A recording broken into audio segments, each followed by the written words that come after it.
እኔም በጣም ሁሌ ሰርፕራይዝ የምሆንበት ርዕስ ነው ይሄ ሴጣንና እስልምና ያላቸው ቁርኝት እና በጣም አሪፍ የአንድ ሳንቲም ሁለት ገጽ ናቸው። በጣም የሚገርም ነው። ደግሞ ቁርአናቸው እኮ ቁርአንን ባነበበ ጊዜ እርጉም ከሆነ ሴጣን ተጠበቅ ይላል። ግን እንኳን ከሴጣን ከምንም የማይጠበቅ ቁርአን ነው። ጭራሹን ወደ ሰይጣንን ወደ አንተ የሚያስጠጋ የሆነ ሰዓት አንዱ ታስታውሳለህ፣ እኔ ቤት ገብቶ ሽንት ቤት ምን ሸጣን ምናምን ብለው የሚሉት አላል። አንተ ከሴጣን እንጠበቃለን። እሱን ካላልክስ ስለዋለው እንዲህ ትቀልዳለህ፣ እንዲህ ሱሬን አውልቀህ ስትል ገብቶ እንዲያማስልሃል። አስታውሳለህ? ከዛስ ስታዛጋ ደግሞ ቶሎ አፍን ካልያዝክ አቅምቱ ብሎ ይመርግባል። ምራቁን አፍ ውስጥ አንዱ ሙስሊም ገብቶ በቃ ደከምኩ ማለት ነው ያኔ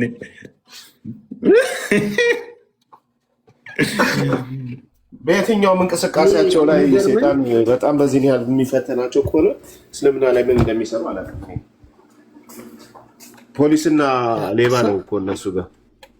እሺ ሌባ እየቀጥል ሰው ጸሎት እያደረገ የአላህን ስም እየጠራ መስጊድ ውስጥ ሆኖ እየሰገደ መስጊድ ውስጥ ነው። አንድ ጊዜ ዋብየው ሴጣን መጥቶ በመቀመጫው እፍ እያለ ይነፋብሃል ሲባል እንዴት ይቀበላል? በጌታ ይሁት ምን እንደሚል ይሁት። እንግዲህ ቦልገል መረብ ላይ ያለ ሐዲስ ነው። ቅጽ 1 ላይ ምን ይላል?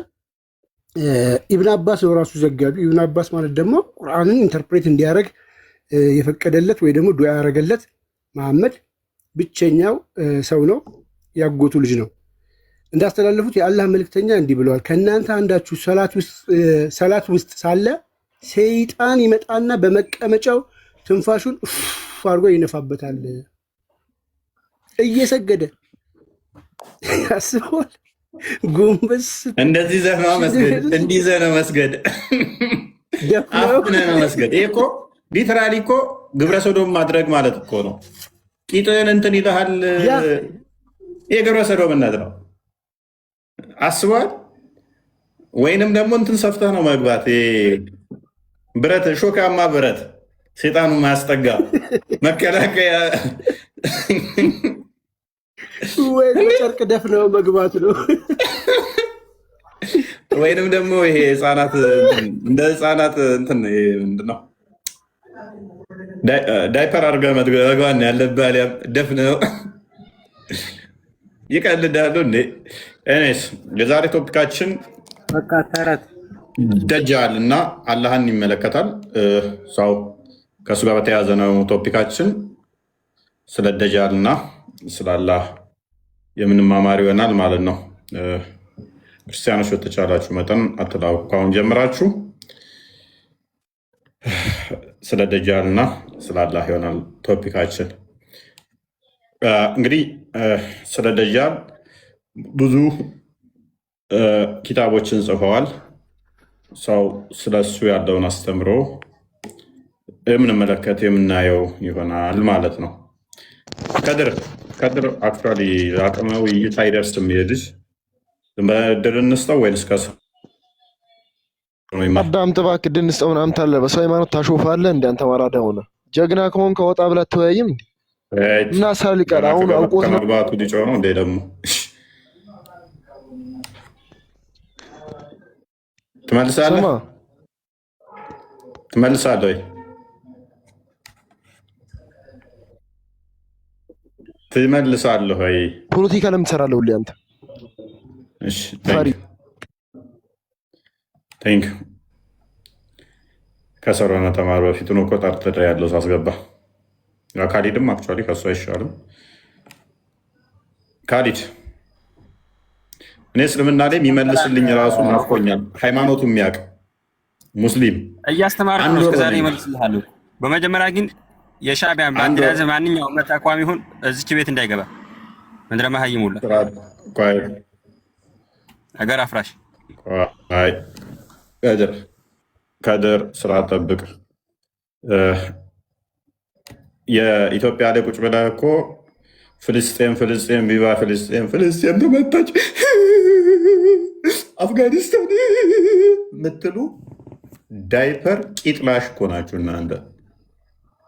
እናት አባት በራብ እያለቁ በድሮን እየተፈጩ እስራኤል እኮ ፍልስጤምን መታች፣ የኢራቁ መሪ መታ የምትሉ እኮ ናችሁ። እናንተም ሞራል ኖሯችሁ ስለ የከሌ ሀገር አይመለከትም የከሌ ሀገር ትላላችሁ እንደ እናንተም ሞራል ኖሯችሁ እነ ሳውዲ አረቢያ ምን አገባን ብለው ሳውዲ አረቢያ እንደው እስልምና ተነሳባት የምትባለው ሳውዲ አረቢያ እና መዲና ስለ ኢራን አይመለከተንም ሲሉ የምትሉ እኮ እናንተ ናቸው።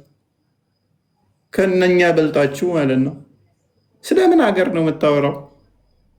ጎረቤት እዚህ ጋር ሙስሊሙ እየተራበ እየተጠማ መንገድ ላይ ወድቆ እኮ ለእሱ ድምፅ ሳትሆነው ጋዛ ውስጥ እኮ እስራኤል አንዱ ህፃን ሊገደለች ብለህ የምታለቅስ እኮ ነህ። ወንድምህ እዚህ ጋር በድሮን እያለቀ ኢትዮጵያ ውስጥ በሺህ እያለቁ እኮ ደንታችሁ አይደለም። ደግሞ እናንተም ታወራላችሁ ስለዚህ ጉዳይ። እፈሩ እንጂ ተደበቁ። እኔስ ፖለቲካ ትስራና ስትመጣ ወደ ቶፒኩ ቀጥል። ፖለቲካ ትስራ ትላለህ። እኔስ ግን ዋሃብያዎች ነግረውናል። ኤርትራዊ መስጊድ እንደማያስገቡ ነግረውናል ዋሃብያዎች። በዚህ አጋጣሚ እናመሰግናለን። መስጊድ አታስገባቸው ቢመጡ ኤርትራውያን አላስገባም አላልኩም። እኔ ይሄን አላልኩም። የእሱ የሻዕቢያን ባንዲራ የሚይዝ ሁሉ የሻዕቢያን ባንዲራ የፈለገነት የሚይዝ ካለ መባረር አለበት። የኢትዮጵያ ሀገራችን እያፈረሱ ያሉት እነሱ ናቸው። ፍልስጤም ሚዩት አድርግ በቃ። አቡ አብደላ ምን አለመሰላችሁ ባለፈው ሳውዲ ኑ ወደ እስልምና ግቡ ብላ አሁን ጦርነት ብከፍት አለ። ጎረቤት ሀገር ላይ ጦርነት ብከፍት ስንት አይነት ድንዝዝ ሙስሊም እኮ አለ። ለሀገሬ ይጋደላለሁ ለሀገሬ ይዋጋለሁ ሚላል አለ። ሳውዲ አሁን እኛ ላይ ወረራ ብፈጽም ወደ እስልምና ግቡ ብላ ለሀገራችሁ ነው የምትዋጉት ወይስ ለሳውዲ አለ።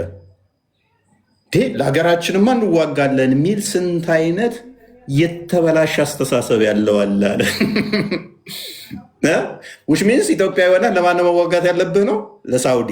ወደ እስልምና ግቡ ብላ ሳውዲ አቅም ኖራ ራሱም እንደዚህ ነው ያለው። ቅዋ ተሰጥቷት ሳውዲ ወደ እስልምና ግቡ ብላ ጦርነት ብከፍት ጎረቤት ሀገራት ላይ ለሀገራችን እንሞታለን የሚል የተበላሽ ሻቂዳ ውስጥ ያለ ሙስሊም አለ አለ።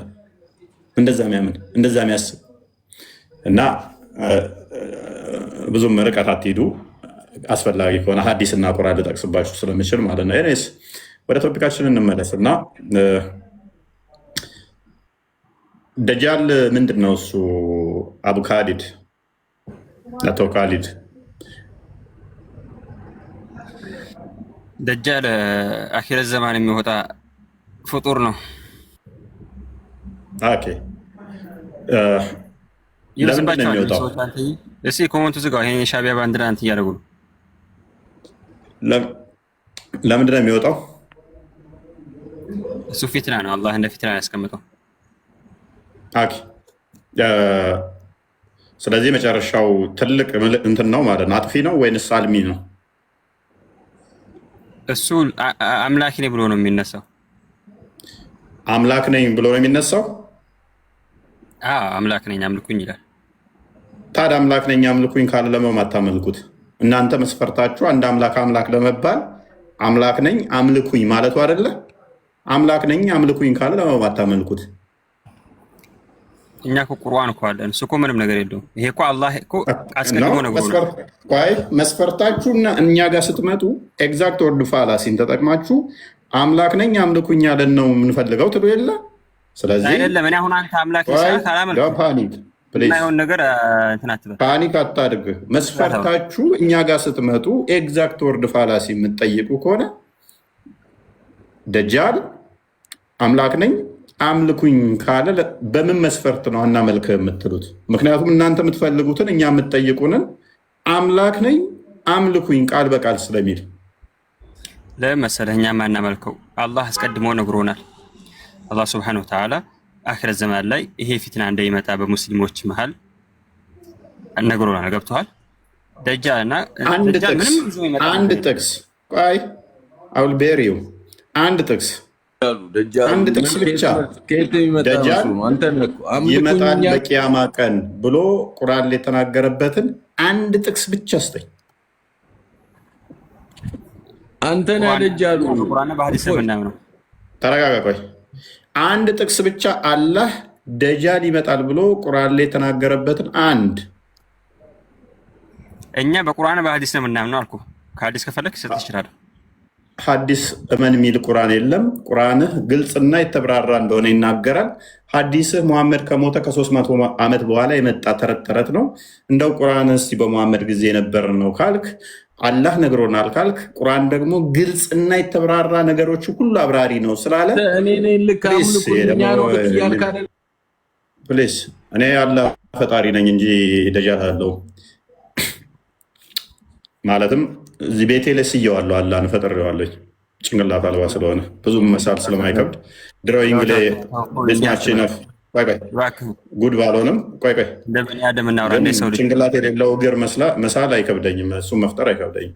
እኔስ ግባ ቶፒኩ ላይ አንድ ጥቅስ ማምጣት ትችላለህ እያልኩ ነው። እኛ በሐዲስና በቁርአን ነው የምንመራው አልኩ። ስለዚህ ሙሉ አይደለም ማለት ነው። ስለዚህ ቁርአን ግልጽና የተብራራ አንድም አልተውንም ሁሉን ነገር ዘርዝረናል የሚለው ስለ ዋናው ነገር ስለ ደጃል ምንም የተናገረው ነገር የለም እያልከኝ ነው? ሐዲስ አለ አልኩ እኮ። እኛ በሐዲስና በቁርአን ነው የምናምነው። ሐዲስ ማን ነው የተናገረው? ሐዲስ አልቁድሲ የሚባል አለ፣ አላህ የተናገረው አለ። በቃ ጎበዝ። ሐዲስ ቁርሲ ላይ ስጠኛው። ጎበዝ ቀጥል። ምን ይላል እዛ ላይ? ከዛ ማን ተናጋሪ እንደሆነም ታሳየኛለህ። እሺ አይቼ ልምጣ። እንዳታወርድ እንደ ትናንት ነው። ረጅም ሰዓት ትወርዳለህ። አልቆይም። አምጣ።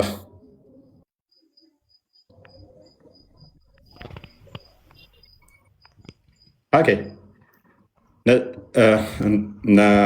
ነብኒ ነው የሚለው ነባኒ ምናምን ይሰማል። ነባኒ እስማኤል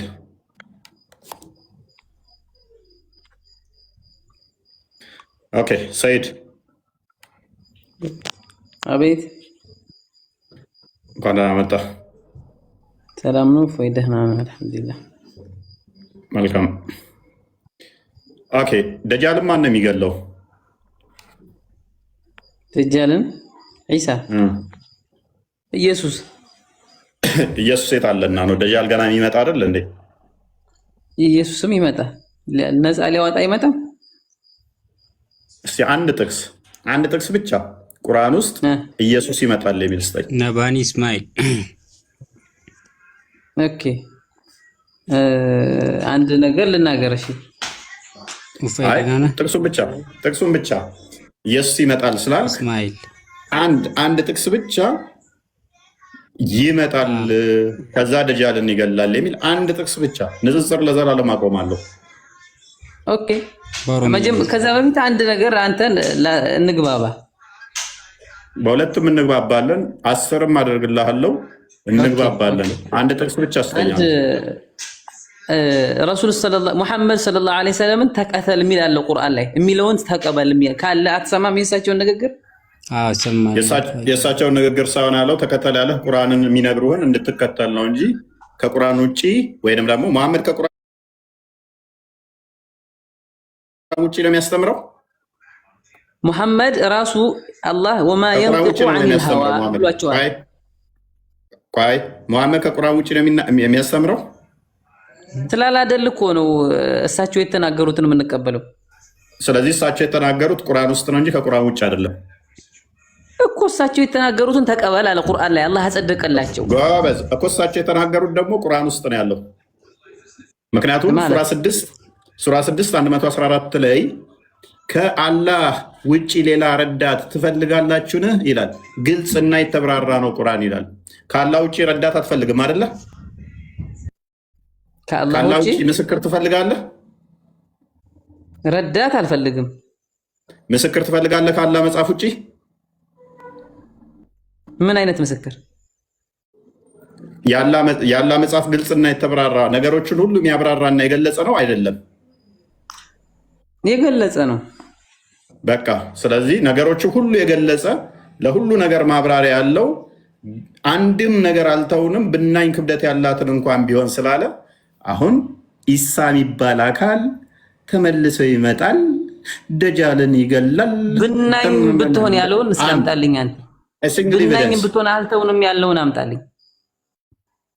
ቅድሚያ አንተ ስጠኝ፣ ሰጣለሁ እኔ ሱራ 10:64 ላይ ሱራ 10:64 ላይ ሱራ 6:68 ላይ 38 ላይ ሱራ 12:111 ላይ ሱራ 16:89 ላይ ክፈትለት። 16:80 ስንት ነው የከፈትከው?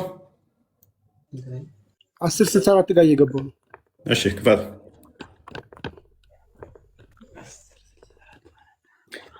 እንደዛ ካለ ብናኝንም ቢሆን አልተውንም ካለ ስማ፣ እንዴት ታደርጋለህ? 16:89 እንዴት ታደርጋለህ? የማደርገው ብናኝ ሁሉንም አልየውም አክመልቱ ለኩም ስላለ ያሳይሃለሁ የረሱልን ንግግር መከተል እንዳለብን። ችግር የለውም ታሳየኛለህ፣ ግን በዚህ ትስማማለህ ማለት ነው። እንዴት? ኦኬ አንበው። እሺ መልካም። በህዝቦች ሁሉ ውስጥ ከጎሳ በእነርሱ ላይ መስካሪ የምንቀሰቅስበት አንተም በዚህ ህዝቦች ላይ መስካሪ አድርገን የምናመጣህን ቀን አስታውሰን። መጽሐፍንም ለሁሉ ነገር አብራሪ መሪም እዝነትም ለሙስሊሞችም አብሳሪ ሆኖ በአንተ ላይ አወረድን። ምን ይላል? ብናኝ የሚለው ምን አይታለ? እሰጣለሁ። ይህንን ፍታልኝ። ምን ይላል? ቆይ እንደመጣ ሃይደር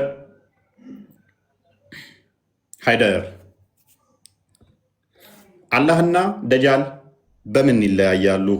ለሃይደር የሚቀርብ ጥያቄ። ሃይደር እንኳን ደህና መጣ።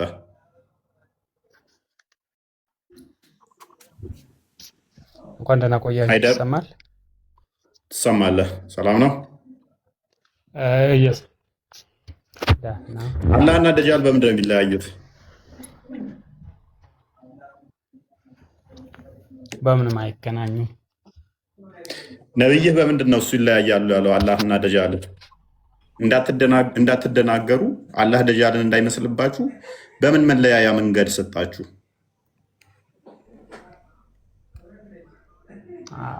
መለያ ተብሎ የተጠቀሱ ነገሮች አሉ። ለምሳሌ መለያ ተብሎ የተጠቀሱ ነገሮች አሉ። አንድ አይኑ የታወረ ነው። ኦኬ፣ አንድ አይኑ የታወረ ነው ማለት ስለዚህ አላህ አንድ አይኑ የታወረ አይደለም ማለት ነው። አላህ እውር አይደለም፣ የሚያይ ነው። ኦኬ፣ ስንት አይን ነው ያለው አላህ? ለአላህ ቁርአን ላይ የተገለጸ ከሆነ በተገለጸው አይነት ግልጽ እኮ ነው። ምክንያቱም አላህ ከደጃል ጋር የሚለያይበት ደጃል አንድ አይኑ እውር ነው ከተባለ አላህ ሁለት አይን አለው፣ አልታወሩም ማለት ነው አይደለ? ኮምፓሬሽኑ እንደዛ ስለሆነ ቁጥር ላይ ብቻ አይደለም። ኮምፓሬሽኑ ቁጥር ላይ ብቻ ሳይሆን የማየትና ለማየት ሁኔታም ላይ የአላህ አይን እውር አይደለም። የደጃል አይን ግን አንደኛው እውር ነው። ስለዚህ የግድ አላህ ሁለት አይን አለው ነው ማለት አያስችልም። ስንት አይን ነው ያለው ካደ? እሱ ቁርአን ላይ የተጠቀሰ ነገር ካለ በተጠቀሰው አይነት አምናለሁ። አሁን ማይነጻጸሩ ነገሮችን ብዙ አይኖች ካሉት ደጃል አንደኛው አይኑ እውር ነው፣ የአላህ ግን እንደዛ አይደለም ከተባለ ኮምፓሬሽኑ የተሰሩት የአይን ጉዳይ ስለሆነ የደጃል አንድ አይና እውር ነው፣ የአላህ ግን አይደለም ከተባለ አላህ ሁለቱ አይን አለው እውር ያልሆኑ ነው። የደጃል ግን አንደኛው ታውሯል ነው።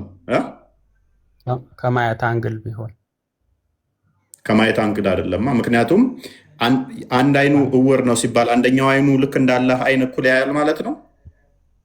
ኖ አላህ ሁሉንም ነገር ማየት የሚችል እሱን ግን እኮ ውድድር አሁን ከማየት እኩል ሎንግ ዲስታንስ ከማየት አንጻር ከሆነ ሎንግ ዲስታንስ ከማየት አንጻር ከሆነ አንድ አይኑን ነው እውር አድርጎ የሰራው አይደለ? አንድ አይኑ እውር ነው።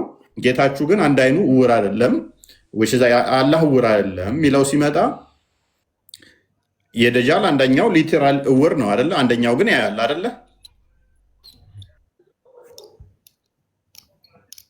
ኮምፓሬሽኑ አንደኛው አለማየትና አንደኛው አይኑ የማየት ጉዳይ ነው። ለእንትና ግን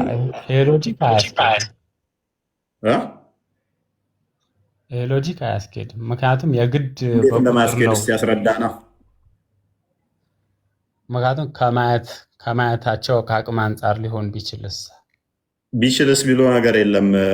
አላህ ብዙ በደንብ ያያል፣ ደጃል በደንብ አያይም ብሎ አይደለም የተናገረው። አምላክህ ምን ብሎ የተናገረው? ነብይህ እንዳትደናገሩ፣ በደጃልና በአላህ መካከል እንዳትደናገሩ፣ ጌታችሁ አንድ አይን አይደለም፣ ደጃል ግን አንድ አይና ነው ብሎ ነው የተናገረው እንጂ አርቆ ያያል አርቆ አያይም የሚል አይደለም የተናገረው። ምክንያቱም ይሄንን ደግሞ አላህን ደግሞ በፍጡር ልንመስለው ስለማንችል የግድ ነብይ ግን አመሳሰለው። ነብይ ግን አመሳሰለው ከደጃል ጋር አነጻጽሮት የእናንተ ጌታ እንደ ደጃል አንድ አይን አይደለም፣ ደጃል ግን አንዱ አይን የለውም ብሎ ነው ያለው።